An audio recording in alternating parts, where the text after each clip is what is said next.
정성농장 5년근 홍삼액입니다. 정성농장이군요. 그래요. 정성농장은 팟캐스트 방송에서 가장 유명한 상품 중에 하나입니다. 그렇죠. 유명한 이유는 당연히 품질에 있습니다. 그리고 품질에 비해서 정말 저렴한 가격도 한몫하는데요. 정성농장은 좋은 인삼을 직접 재배해서 소비자와 직거래하기 때문에 상품은 좋은데 가격은 합리적입니다. 정성농장의 대표 상품으로 5년근 홍삼액이 있습니다. 6년근 홍삼이 가장 좋은 것처럼 얘기들을 많이 합니다. 네. 그러나 홍삼은 연근에 따른 연식이라고도 하죠. 연근에 따른 효능 차이가 거의 없습니다. 따라서 정말요? 연근에 크게 신경 쓰지 말고 합리적인 소비를 고려한다면 정성농장의 5년근 홍삼액을 강력하게 추천합니다. 자, 정성농장은 100% 국내 홍삼만을 원재료로 합니다. 홍삼 본연의 맛과 향을 즐기기 위해서 당분도 넣지 않았습니다. 정성농장도 고객님께서 안심하고 드시라고 2개월마다 자가 품질 검사를 해서 고객님께 알려드리고 있습니다. 정성농장 홍삼액을 한 박스만 주문하셔도 무료 배송으로 받아보실 수 있어요. 60호 묶음을 사시면 11% 할인가로 더 저렴합니다. 합리적인 가격에 품질 좋은 홍삼액을 경험해 보시기 바랍니다. 5년근 홍삼액 90ml 30호는 42,750원, 5년근 홍삼액 90ml 60호 76,000원입니다. 여러분 많은 사랑 바라고요. 정성농장 사실 가격이 좀 상대적으로 쌉니다. 네. 그 이유는 뭐냐? 유명한 홍삼 브랜드 있죠? 네. 그거는 어마어마하게 광고를 때리지 않습니까? 네네. 그렇죠. 품질이 좋죠. 근데 광고도 하니까 가격이 올라갑니다. 그러나 품질은 좋은데 근데 광고를 잘 안 하니까 우리 같은 이런 민주 진보 팟캐스트 유튜브를 상대로 하니까 우리도 올려받아야겠어. 갑자기 이상한 결론으로. 얘기하다 보니까 현타가 오는 거야. 네. 자, 그래요. 많은 사랑 바라겠습니다. 어이구, 남현진 씨가 갔어요? 벌써 갔어요? 벌써 갔어요. 아이고 세상에. 누구한테 말씀하시는 거죠? 자, 없네, 없어. 어이구, 저 버스 탔네 벌써. 네. 그래요. 우리 정상근 기자님. 네, 업계 소식을 두 개 들고 왔는데 일단 첫 번째는 그 네이버 관련돼서 좀 얘기를 해볼까 합니다. 네. 그 네이버 지금 뭐 뉴스 편집, 뭐 배열 이거를 두고 뭐 이런저런 얘기가 나온 거는 굉장히 좀 오래됐는데, 근데 최근에 좀 네이버의 기사 편집 배열 같은 경우는 이제 알고리즘을 도입을 해서 하고 있다 이렇게 얘기를 한 상황이기 때문에 알고리즘. 그 이후부터는 지금 알고리즘에 대한 문제가 계속 제기가 되고 있는 그런 상황이죠. 특히 이제 MBC 스트레이트 보도 이후에 이 알고리즘 문제가 더 가열이 됐는데, 뭐 기억하시겠지만 이 스트레이트 보도 중요 내용을 좀 정리하면은 이 보수 언론 비중이 한 47% 정도 되고, 그러니까 네이버나 이 카카오예요. 그렇죠. 통신사가 한 20% 정도 되고, 그다음에 나머지 이제 뭐 중도지, 진보지, 뭐 전문지, 지상파 이걸 다 합쳐야 이제 20% 정도 된다. 뭐 그런 내용이었고, 뭐 이런 상황에서 네이버가 그동안 이제 뭐 우리는 이제 뉴스 편집을 하지 않는다. 뉴스 편집은 뭐 인공지능이 한다. 인공지능은 또 이용자 소비 패턴에 맞춰서 추천하기 때문에 뭐 아주 공정하다. 이런 말만 반복을 해왔기 때문에 이 MBC 스트레이트 보도는 인공지능이 편집을 해도 이 포털의 편향성이 좀 드러나고 있다는 거. 그리고 심지어 이제 진보 언론만 봐도 보수 언론을 추천해준다. 뭐 이런 사실들을 밝혀내기도 했고요. 그래서 포털 이용자 지금 불만이 폭주한 그런 상황이죠. 그래서 지금 포털이 뭐 아예 뉴스에서 손을 떼라 뭐 이런 요구도 있고, 너네들도 이제 뭐 징벌적 손해배상 대상이 돼야 된다 뭐 이런 지적들도 있고, 또 이제 알고리즘을 공개하라 이런 법안이 발의가 되기도 했어요. 김남국 의원이 발의를 했는데 이게 좀 분위기가 심상치 않으니까 네이버가 입장을 밝혔습니다. 이거 관련해서 그 얘기를 좀 드리려고 하는데요. 네이버가 지난 21일에 자사 이제 공식 블로그에 뭐 Q&A 형식으로 올렸어요. 그러니까 나름 이제 알고리즘이 어떻게 돌아가고 있는지, 또 알고리즘을 둘러싼 여러 가지 의혹이 있는데 여기에 대해서 네이버의 입장은 뭔지 뭐 자문자답 형식으로 이제 설명을 한 겁니다.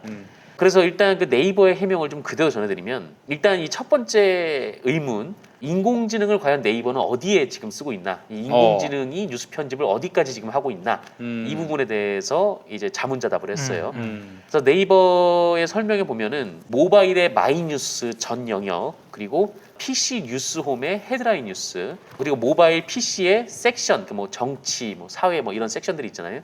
여기에 이제 홈 상단에 헤드라인 뉴스, 그리고 PC 우측 영역에 이 분야별 주요 뉴스, 그리고 모바일 기사 본문 하나를 보면 함께 볼 만한 뉴스, 이거를 이제 인공지능이 추천한다라고 밝혔습니다. 이 말은 곧 대부분의 사람들이 가장 많이 보는 것은 싸그리 다 인공지능이 추천하고 있다. 네, 이렇게 보시면 돼요. 그럼 두 번째 의문, 그럼 왜 대체 인공지능은 좋은 기사를 추천하지 않고 자꾸 이렇게 뭐 어뷰징 기사, 자꾸 그렇지. 뭐 이른바 좀 싸구려 기사를 추천하느냐? 이 부분에 대한 이제 네이버의 답은 이렇습니다.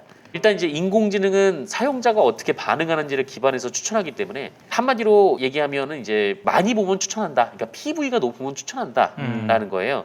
이 말은 곧 이제 뭐 연예인 인스타 같은 거 퍼오면 기사들이 이제 추천이 잘 된다 뭐 그런 의미기도 하죠.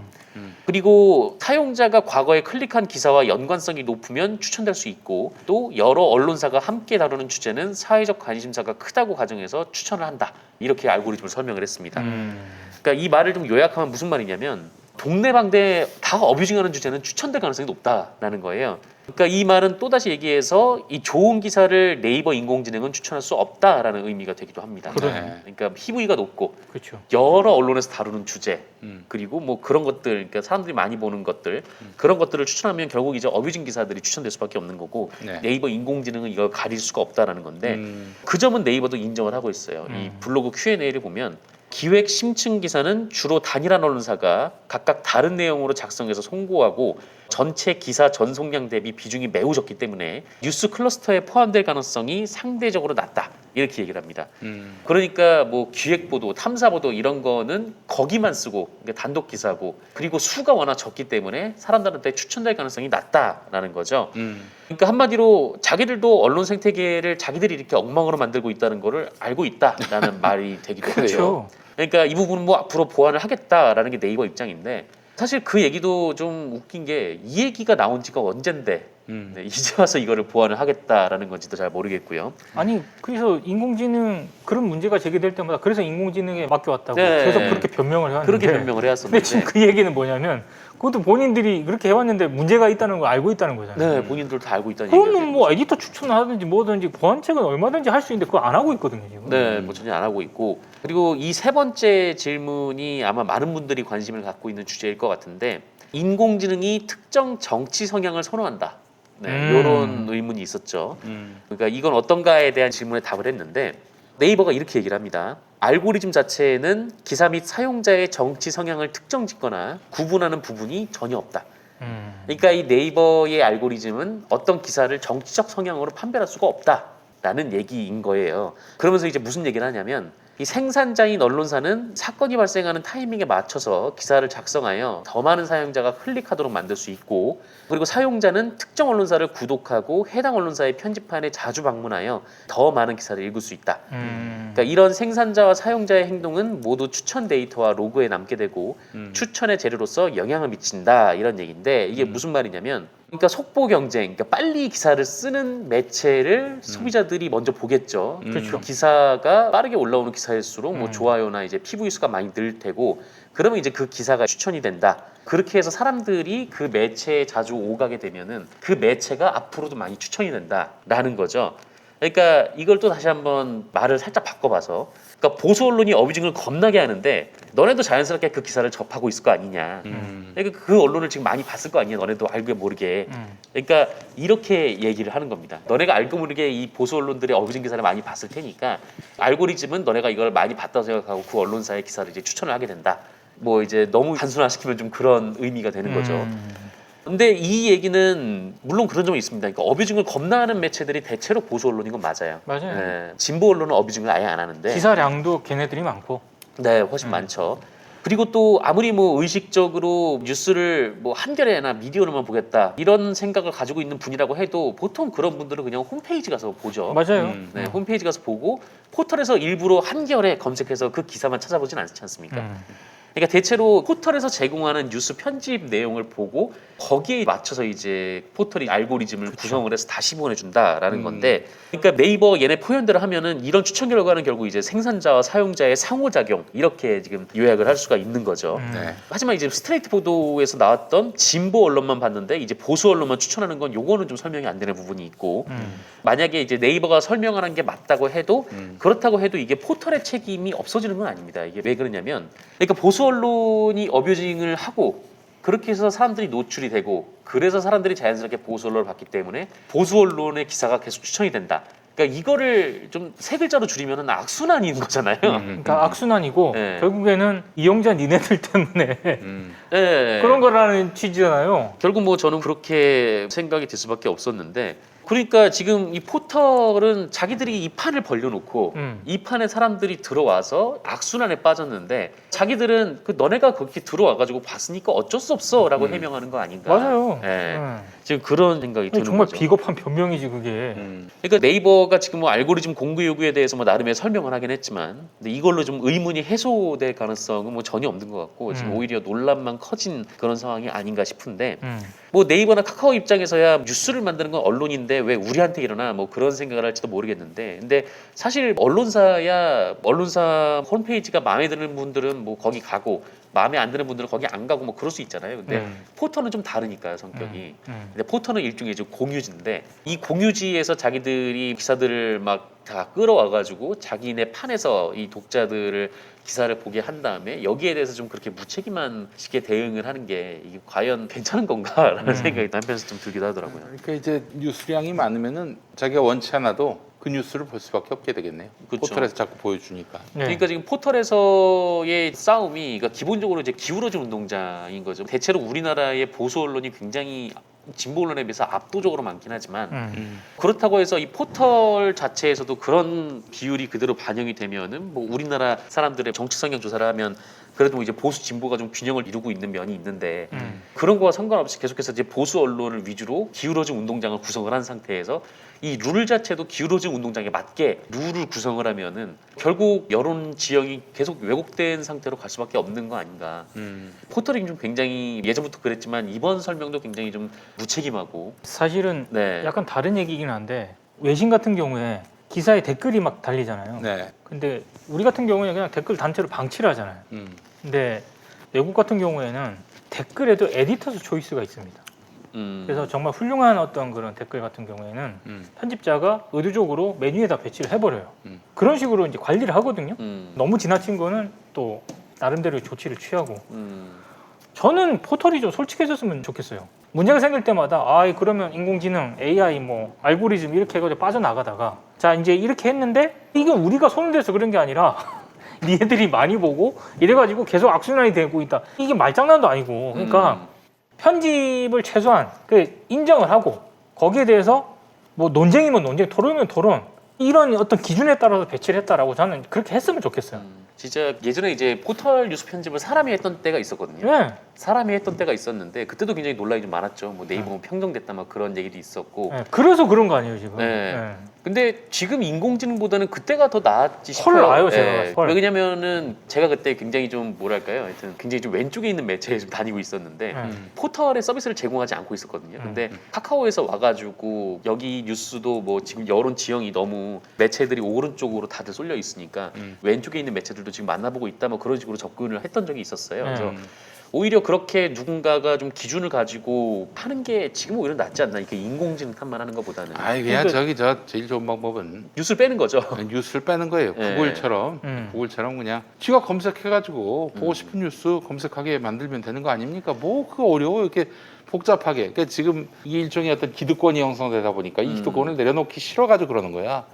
계속 어떤 문제가 발생하고 정권마다 네이버에게 부담이 되고 위협이 된다면 아마 법을 만들어서 포털은 뉴스 편집 못하게 만들고 아예 검색만 할 수 있게끔 키워드를 넣어서 뉴스를 찾아갈 수 있게끔만 해줘야 된다. 뭐 이런 식으로 법을 만들면 아마 포털들도 나쁘지 않을 거예요. 좋아할 거예요. 아마 언론사들도 좋아할 걸. 근데 그렇죠. 이 질서를 깬다는 게 두려우니까 누군가가 총대 메고 새로운 질서를 만드는 게 제일 좋은 방법이 아닐까 싶어요. 언론사들은 반대할 겁니다. 왜요? 왜냐하면 페이지비가 엄청 빠져요. 그렇게 되면. 그렇죠. 지금 네이버로부터 받는 돈도 상당하고 네이버나 카카오로부터. 일단 콘텐츠 전제료도 빠져야 되는 거고 그다음에 직접적으로 페이지 뷰가 사실상의 포털의 메인에 배치됨으로써 연동이 되면서 들어오는 유입량이 엄청나거든요. 근데 검색을 해서 만약에 들어간다. 그러면 일단 뉴스를 이용하는 유저들도 포털을 통해서 뉴스를 검색하는 게 어느 정도 이게 매뉴얼처럼 돼 있기 때문에 그게 익숙하지도 않고 아마 PB가 확 떨어지면서 광고 시장에도 엄청 요동을 미칠 거고. 그러니까 이런 연쇄적으로 파급되는 효과가 두렵기 때문에 포털 언론사 다 반대하는 거예요. 정치권도 이거 건드리기 싫은 거고. 그렇죠. 그래서 어떻게 보면은 이 포털에서 아예 그냥 뉴스를 다루지 못하게 하고 아예 그냥 뭐 검색도 되지 않게 하고 뉴스를 보고 싶은 사람은 각자 언론사 홈페이지에 가되 또 그렇게 하면 너무 한쪽 그 좀 대형 언론사에 편중되는 부분들이 있다 보니까 이 만약에 공영 포털을 만든다면은 뭐 20인 이하 이 언론계 사업장에 몇 개 이렇게 품질 좋은 기사들을 받아서 이렇게 운영을 하는 방식이 또 어떨까 생각도 좀 들고 예. 많은 분들이 지금 포털에서 뉴스를 소비하는 것 자체를 지금 바꾸지 못하면은 결국 이 포털 문제는 해결되지 않을 것 같다는 그렇죠. 생각이 강하게 좀 들어요. 그래요. 그 저기 좀 그만합시다. 이제 아유, 좀 언론 시장을 좀 정상화 시켜야지. 근데 사실은 국가와 공공이 의지만 있으면 이 질서를 평정할 수가 있어요. 전 다음 대통령 중에 포털을 정상화할 의지가 있는 사람은 말만이 아니라 의지가 있고 실행에 옮기겠다라는 사람을 밀 생각입니다. 이렇게 얘기하면 내가 또 어느 후보를 특정하게 밀지 않는다라는 이미지가 굉장히 높아지지 않겠습니까? 아, 네. 다 보입니다. 그 전에 어떤 대선 주자가 오셨는데 눈에서 하트가 나온 것 같은데. 다 보입니다. 그래요? 알겠습니다. 오신 대선 주자가 두 분이기 때문에 아, 네네. 특정이 안 누구라고 되는 말씀도 거죠. 안 드리겠습니다. 예, 네네. 예. 특정이 안 돼서 그 중에 한 다행입니다. 분은 제가 요 종전 방송에서 같이 방송을 하고 왔습니다. 그래요. 추미애 후보 오늘 나오셨어요. 네네네. 예. 근데 그 이번에 상임위 배분한 거 보니까 음. 언론 개혁 잘 안 되겠던데 문체위가 지금 국내 야당으로 넘어갔고요. 그러면 여러 가지 언론 개혁 법안들을 위원장이 야당이기 때문에 국회의장이 직권상정하지 않으면은 진짜 나쁜 놈들입니다. 본회의 상정이 안 네. 됩니다. 아니 근데 진짜 이상한 게 계속 김대중 정부 전까지는 이 법사위원장을 늘 여당이 맡아왔잖아요. 근데 김대중 정부 때부터 야당이 맡아왔던. 그러니까 법사위원장도 내년 하반기 때 이제 그렇게 되는 거고 이번에 문체위는 당장 8월부터 바뀌어야 되거든요. 그러면 당장 눈앞에 언론개혁 법안들이 그렇죠. 이게 상임위 통과하기가 쉽지 않아요. 그러면 뭘 어쩌자는 건지 이게 의지가 있는 건지 잘 모르겠습니다. 저는. 알겠습니다. 송영길, 윤호중은 이번까지만 하시고 보니까 정치가 너무 낡아졌어요. 너무 낡아졌고 노회했고 다른 무엇보다도 자기 지지자들 앞에서 솔직하지 못한 행태를 보이고 있어서 이 사람은 더 이상 정치를 하면 안 되겠구나 하는 생각이 들었고요. 그 정도로 충분히 할 얘기는 다 한 것 같아요. 더 이상 뭐 정치권에 있을 필요가 없다. 예. 지금 하도 어이가 없어서 제가 웃었는데 네. 우리가 국물 없는 기자회에서 줄곧 언론개혁 입법이라든가 이런 거를 강력히 얘기를 해오지 않았습니까? 근데 제가 봤을 때 이게 가능성이 희박해졌거든요. 웃을 일이 아니네요 지금. 그렇죠. 어처구니가 없긴 합니다만. 네, 정말 어처구니 없는 일입니다. 자, 어제도 우리 저 빤스 목사님께서 교회에서 집회를 여셨습니다. 어제도요? 아, 예. 150명 모아놓고 이거 뭐 보란 듯이 어긴 거죠. 본인 공화국이 있나 봐. 아니 이게 이 사람은 지금 자기 어떤 세가 과거와 같지 않으니까 2019년 12월 말로 공식적으로 자유한국당하고 결별을 했어요. 황교안에 자유한국당하고 그 뒤로 1월부터는 자기가 만든 당 기독자유통일당을 밀어달라 막 그렇게 얘기하고 다녔던 거 아닙니까? 하도 선거 개입해서 결국 구속됐고 그 뒤로는 이제 뭐 거의 내리막길을 타고 있는 상황이고 코로나 이후로는 아주 뭐 국민의 공적이 되면서 더 이상 새가 붙지 않으니까 이제 극한의 투쟁을 벌이는 거지. 그래서 나 잡아가라 이런 식으로 지금 나오고 있는 거고. 평화나무가 지난주에 그래서 금요일에 고발을 했습니다. 너무 얄짤이 없어서 이거 저 피해가기 힘들 거예요. 아무리 지금이 만약 윤석열 시대라도 불가능한 일일 겁니다. 근데 윤석열도 아니고 법의 심판을 받을 수밖에 없는데 제가 고발했더니 우리 빤스 목사님이 저를 또 두고 한 말씀 하셨어요. 아, 그래? 진짜요? 예, 이런 것도 참아주지 않으시는 우리 빤스 목사님 아니십니까? 예, 뭐라고 얘기했냐면은 당신 죽어서 천국 못 가 이런 말을 했습니다. 당신 죽어서 천국 못 간다. 거기서 당신이 김용민 PD요? 김용민 씨예요, 김용민 씨. 김용민 씨가 이 말씀에 또 너무 감사해서 정말 우리 사회에서 나를 알아주는 사람은 빤스 목사밖에 없습니다.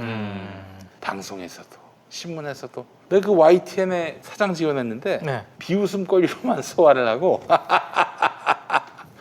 근데 정말 저를 진심으로 경외의 대상으로 삼아주시는 분들이 빤스 목사님밖에 없어요. 나는 얼마나 감사한지 모르겠어요. 우리 저 권지현 센터장께서 나를 욕했다라면서 김용민을 욕했다면서 저한테 말씀해 주시더라고. 네. 나는 이분한테 화가 나는 게 아니라 너무 감사해요. 야, 나를 이렇게 인정해 주는 사람이 있구나. 정말 너무너무 감사했고 아마 이 양반도 내가 고발을 해서 나한테 고마웠을 거야. 자기 존재감을 확인할 수가 있었을 테니까. 그래서 너무 감사한 마음을 잊지 못해서 서로 감사하고 있습니까? 네, 그래서 이번 주 금요일에 또 고발합니다. 너무 만나고 싶어서 법정에서 만나려고. 목사님 다음 주에 우리 저 예배 시간에 김용민 개새끼라고 해도 내가 그건 고발하지 않겠습니다. 네. 네요. 난 방역법은 지키셔야지. 이게 무슨 뭐 그렇죠. 본인을 위한 것이기도 하거니와 우리 또 거기 모인 분들 무슨 피해입니까? 이 위기 상황에서 구원을 해야 목자 아닙니까? 진정한 목자 아니에요. 그래서 하여튼 뭐 우리 전광훈 목사 이번 주 금요일에 또 그 더운 날에 종암경찰서 앞에 가가지고 아이고야. 또 고발을 합니다, 여러분. 그래 우리 미모 지존님 말씀처럼 서로 존재를 확인하는 악어와 악어새의 관계라고 해야 될까? 그것을. 악어새의 관계. 뭐 그렇게 돼버렸습니다. 예. 아 그래요. MBC 사태도 그렇고 요즘에 좀 더위를 먹었나 하여튼 우리 미디어계가 여러 가지로 참 위기에 놓여 있는 것 같습니다.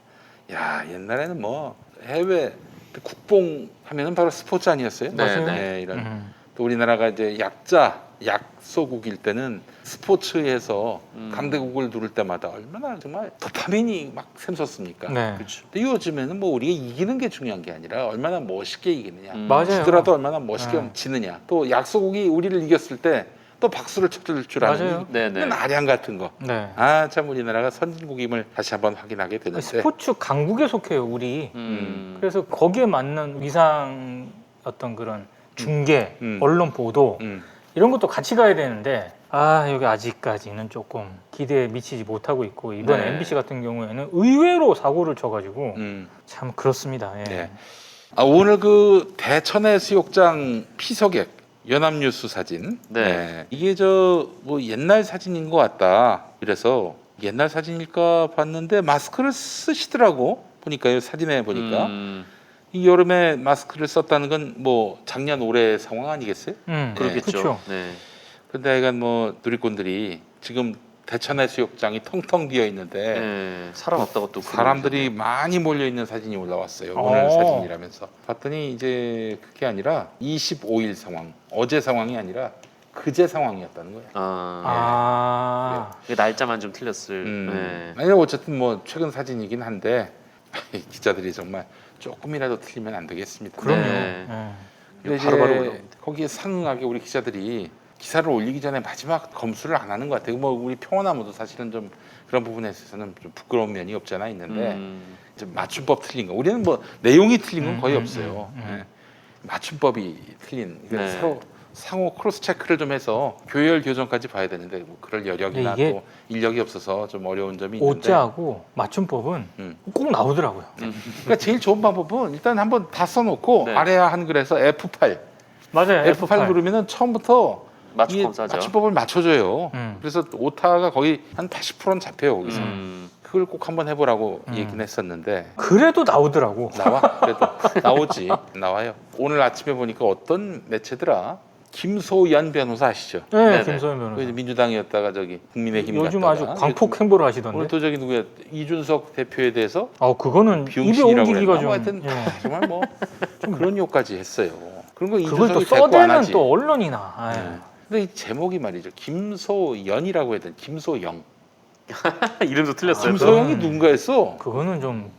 근데 그런 게 너무 부지기수예요. 아니 요즘 그 포털에서 가장 많이 빨리 우선적으로 기사가 올라가야 사람들이 많이 선택한다는 이 점 때문에 기자들이 일단 막 올리고 나중에 남모르게 수정하고 이러는 것 같은데 수정하지 않고 완성문을 올릴 수 있는 훈련을 좀 해야 되지 않겠는가.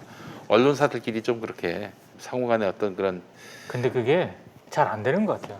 저도 네. 주말에 이렇게 뭐 기사 검색하다가 정치 관련 하여튼 뭐 급하게 속보를 친 것 같아요. 근데 뭐라 했다고 주장했다 이건데 그 포털에 전송된 기사요.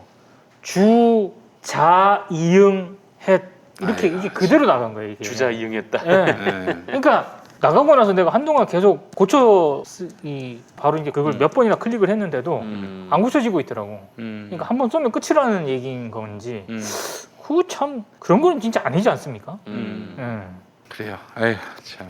야 윤석열 후원금 첫날 20억 모금.